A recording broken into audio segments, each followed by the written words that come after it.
আচ্ছা, বাবাকে কেন মিস করা হয় না, বাবার কথা কেন বলা হয় না, এই বিষয়টা নিয়ে আসলে আপনি একটু বলুন।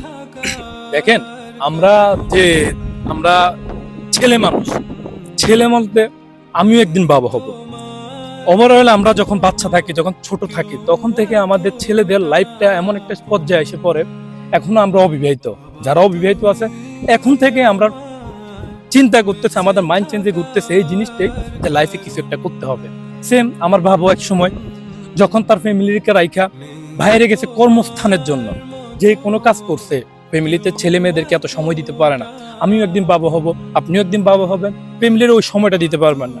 তো একটা ফ্যামিলিতে সবচেয়ে মুখ্যম যে শ্রমটা দেয়, সবচেয়ে মূল যে ভূমিকাটা রাখে, তা হচ্ছে মা। ওই কারণে মানুষের আবেগে হোক, বিবেকে হোক, যে কোনো মাধ্যমে হোক, মানুষ সবসময় মায়ের কথাটাই বলে। আর মা এমন একটা বিষয়, আমাদের ইসলামে তো বলা আছে যে মায়ের